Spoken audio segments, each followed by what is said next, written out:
Olá, povo! Bem-vindos à nossa aula de História do nono ano. Eu sou o professor Marlon, o Val está aqui com a gente nessa aula. Vamos todos para a nossa aula de História. Tenha junto com você lápis, caderno, caneta. Sim, criança! Anote aí tudo que for importante nesta aula para você continuar aprendendo. E essa aula tem muitos elementos importantes para você anotar.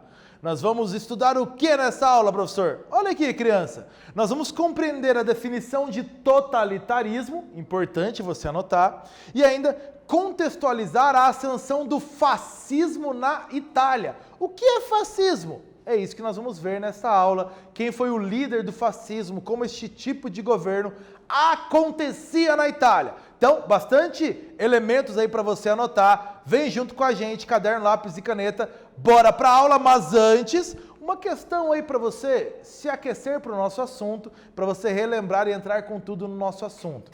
Questão: a Itália participou de qual bloco de alianças da Primeira Guerra Mundial? Sim, qual bloco? Essa pergunta não é tão simples se tratando de Itália na Primeira Guerra. Lembra?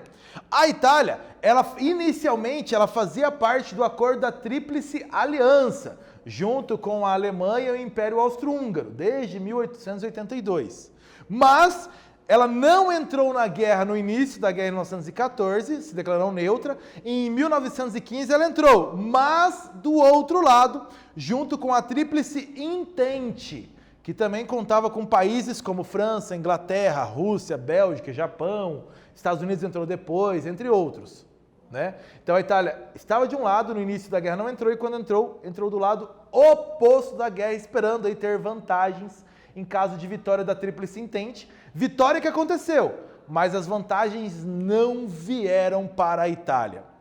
Certamente, você já ouviu falar dos termos fascista ou fascismo?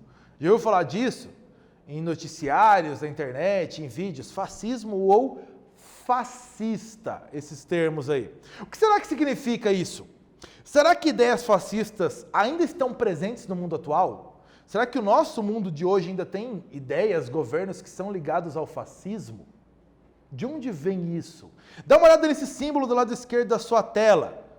Você tem aí o Facciolitorio, que é um símbolo de origem romana associado ao poder e à autoridade. Então você tem vários gravetos de madeira, vários galhos, unidos todos, e na ponta deles um machado aí. Então você tem uma ideia de união com os gravetos unidos e de força, ligada à ideia do machado, de poder, aí mostrando o leão e tal. Então você tem estes elementos aí, que é o Facciolitorio, esse fácio aí, essa união, tem muito a ver com a origem do fascismo, a gente vai ver disso nessa aula. Ainda, ditaduras e regimes autoritários, eles não ficam só no passado. Tá? Na tela anterior a gente perguntou, será que tem no presente ainda elementos ligados ao fascismo? Governos autoritários a gente sabe que existem no mundo ainda hoje. O Índice de Democracia 2019, que é organizado pela Unidade de Inteligência do jornal The Economist, ou seja, o Economist Intelligence Unit, mostra que o mundo atual ainda possui 54 governos que podem ser considerados autoritários. Para você ver mais sobre os países do mundo, acesse esse link que está na sua tela, esse link encurtado, você vai conseguir ter acesso a essas informações do Índice de Democracia 2019 do jornal The Economist. Mas você sabe exemplos de países que têm governos autoritários atualmente, saberia dizer? Pense bem aí, nós vamos dar alguns elementos nessa aula, você vai analisando governos atuais ao redor do mundo. Vem com a gente então para essa nossa aula, para falarmos sobre a Europa pós Primeira Guerra Mundial. A falta de esperança, primeiro elemento, somado à destruição a partir da Primeira Guerra Mundial e ainda as crises econômicas trouxeram uma onda de insatisfação e de contestações populares. Muitos países da Europa viveram ondas então, de protestos da população, exatamente por conta das consequências da Primeira Guerra Mundial e do péssimo nível de vida que a população estava passando. Entre as elites, havia o temor de uma revolução socialista. Então havia o caso da Rússia, que havia passado por uma revolução socialista, então, exatamente por insatisfações geradas a partir da Primeira Guerra Mundial, e então as elites dos outros países europeus tinham esse medo de que o mesmo acontecesse nesses outros países. Em alguns países, partidos autoritários ganharam notoriedade e tornaram-se uma alternativa para conter o avanço socialista. Então, líderes e partidos que propunham uma autoridade forte, centralizada no governo, para conter a ameaça socialista e ainda acabar com os efeitos da crise, esses partidos passaram a ganhar força em vários países europeus. E o que esses países propunham? Um governo totalitário, que vem da ideia de total, um governo que cuide de tudo. Características de governos, então, totalitários, que começaram a ganhar fama, notoriedade na Europa nos anos 1920. Analisa aí na sua tela, é legal para você anotar essas características. O grupo é prioritário, ou seja, o indivíduo não é importante, mas o país como um todo é importante. Outra, os inimigos são os responsáveis pelos problemas existentes. Qualquer problema que exista, a culpa é sempre dos inimigos.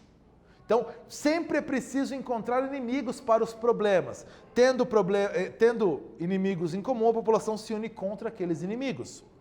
Governo centralizado e partido único, só deve haver um partido, somente aquele partido tem o jeito de pensar e todos devem seguir aquele partido e todas as decisões devem ser centralizadas no líder.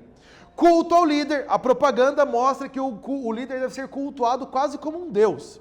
Nacionalismo extremo, muito forte nacionalismo, contra as ideias do liberalismo, de o governo não interferir na economia, contra essas ideias, e contra também o socialismo. A ideia de um militarismo muito forte, defender os ideais militares, a união das pessoas em torno de ideias militares, ela é incentivada. E ainda, a defesa da volta a um passado glorioso. No caso da Itália, que nós vamos falar nessa aula, o que era pregado era a Itália precisa voltar aos tempos de glória do Império Romano. Então voltar a um passado que já foi glorioso.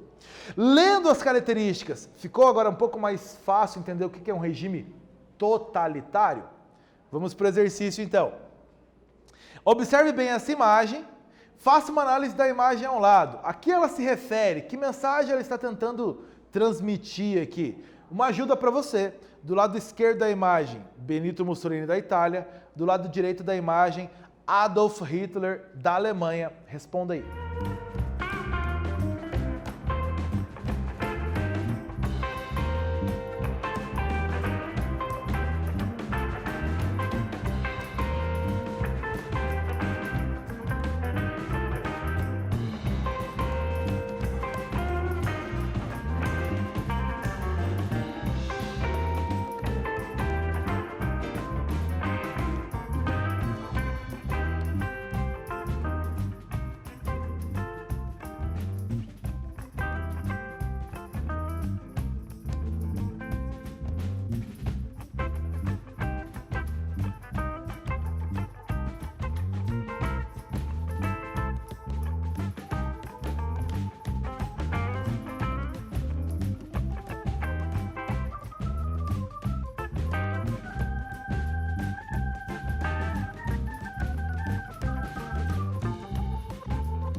A fotografia na sua tela mostra aí dois líderes de governos totalitários da Europa nos anos 1920 e 1930, Benito Mussolini da Itália, Adolf Hitler da Alemanha. Os dois estão vestidos como militares, e você repara isso na imagem, e estão marchando sob o olhar de outros militares, então tem um incentivo ao militarismo. E isso é uma característica desses governos, desses regimes, o incentivo ao militarismo, as características militares. Então você percebe a tentativa de demonstrar isso, o poder deles enquanto são observados por outros militares. E na Itália, como aconteceu então esse fascismo? Depois da Primeira Guerra Mundial, a Itália, como vários outros países da Europa, encontrava-se em grave crise. O país não ganhou os territórios prometidos lá ao final da Primeira Guerra Mundial pela Tríplice Entente, caso ela entrasse na guerra. Não ganhou. Então, além da crise, havia uma insatisfação da população da Itália com relação aos demais países. E o Benito Mussolini, este que está na sua imagem aí do lado esquerdo da tela, o Benito Mussolini, fundou em 1919 um grupo chamado Fatti Italiani di Combattimento, que deu origem depois ao Partido Fascista. Então, um grupo de italianos para combater ideias que eles não concordavam. A palavra fascismo, que você percebeu o nome ali, vem do italiano fatio, ou seja, feixe. Olha aquele símbolo que abriu a aula aqui de novo. Então ele mostra a união militar, toda essa união de gravetos, juntos aqui com um machado. Ou seja, qual é a ideia? Uma vara só, um galho só, você quebra facilmente. Muitos galhos unidos já é muito mais difícil de quebrar. Pega aí palitos de churrasco na sua casa, um você quebra. Junte 100 palitos ao mesmo tempo e tente quebrar. Fica muito mais difícil. Então a união torna muito mais forte aquele grupo do que alguém estar sozinho. Então a ideia do fátio, do feixe, vem exatamente disso. Todos devem estar unidos. Essa é a origem, então, do fascismo. Em 1921, o movimento fascista italiano se transformou no Partido Nacional Fascista. Este que está o símbolo aqui na sua tela. O símbolo do Partido Nacional Fascista Italiano.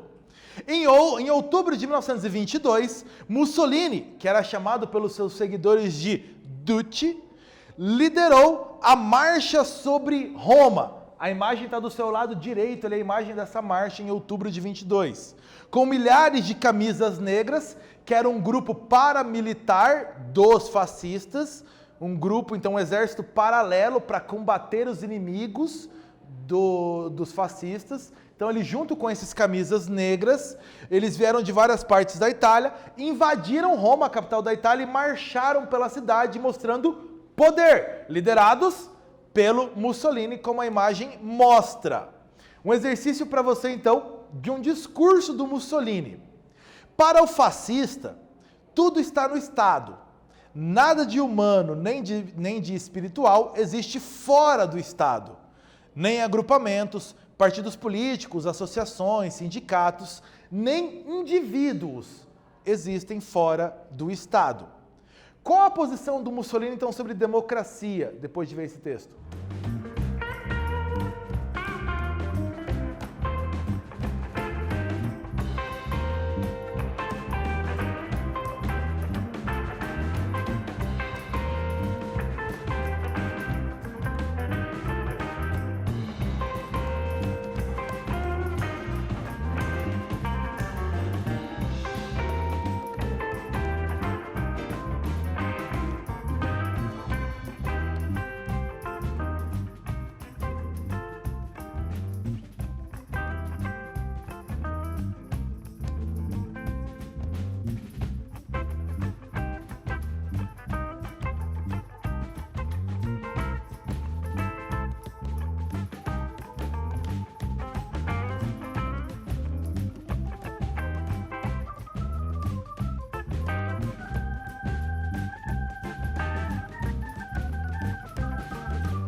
Segundo esse texto, você percebeu aí na releitura que nada existe fora do Estado para o Mussolini, ou seja, o governo.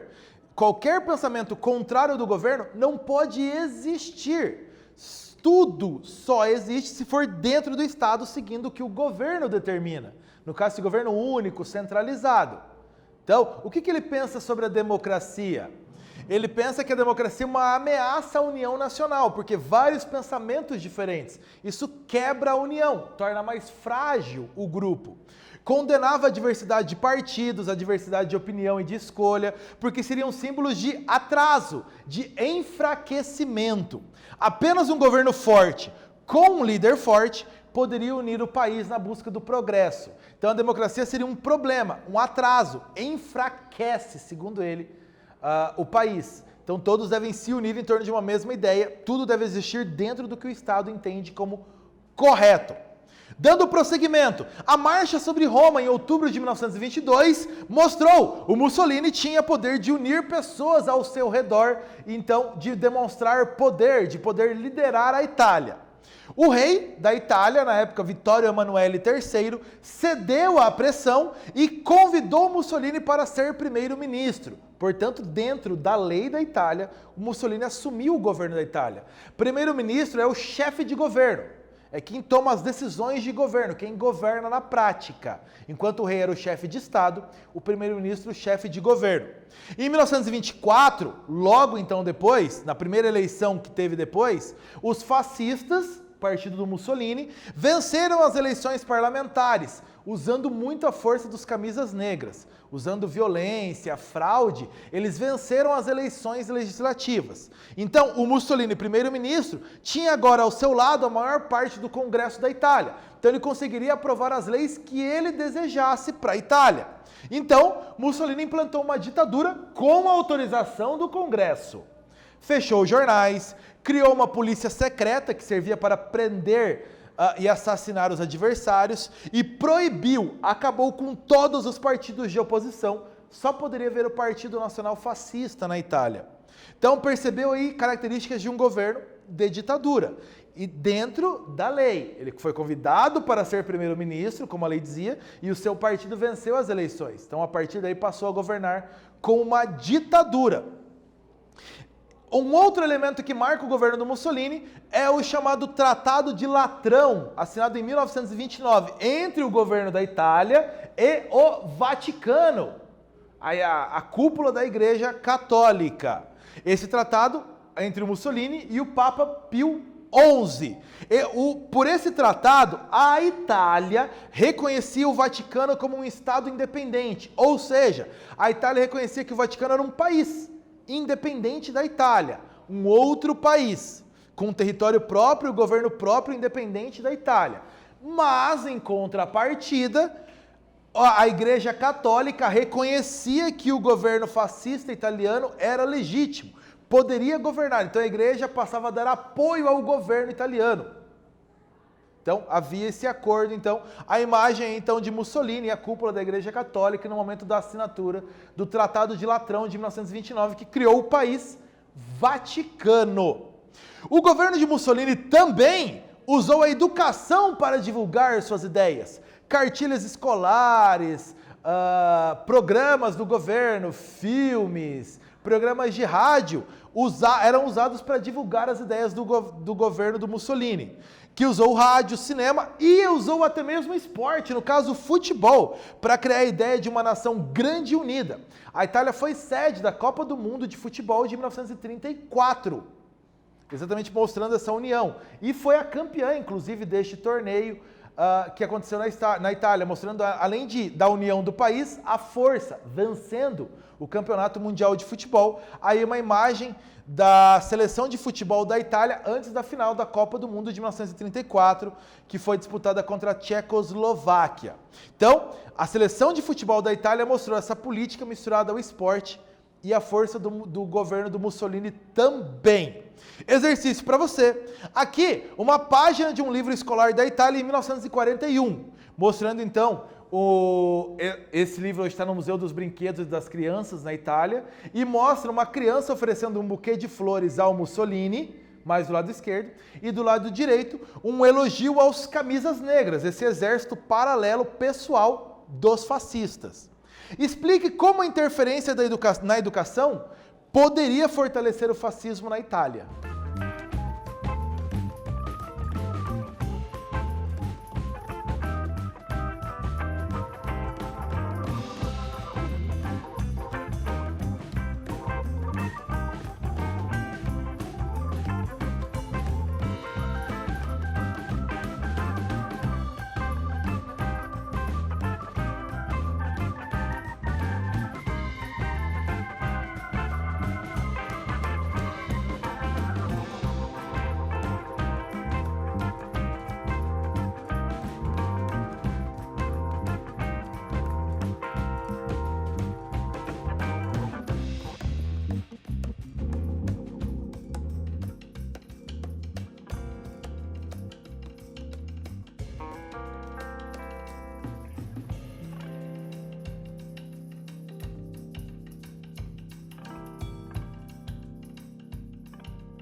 O governo do Mussolini interferia na educação, e a página dessa cartilha escolar, desse livro escolar, mostra isso, mostrando a imagem de um líder amoroso, carinhoso, próximo da população, atento à população e incentivando os valores que o Partido Fascista acreditava serem os melhores para a Itália. Então, houve essa interferência.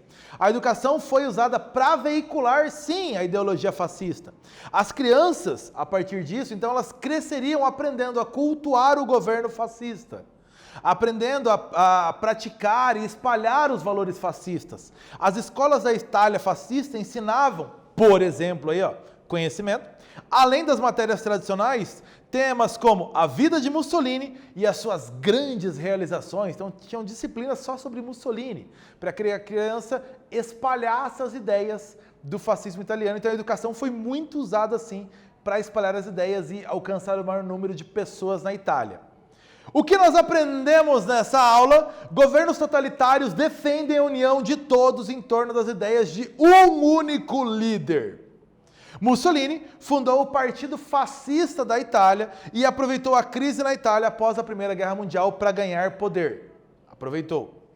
O governo de Mussolini foi marcado pela falta de liberdade, pela perseguição aos inimigos, um governo autoritário, um governo totalitário, com incentivos ao nacionalismo, militarismo, entre todas as consequências ou características que nós vimos nessa aula e você tem anotado aí.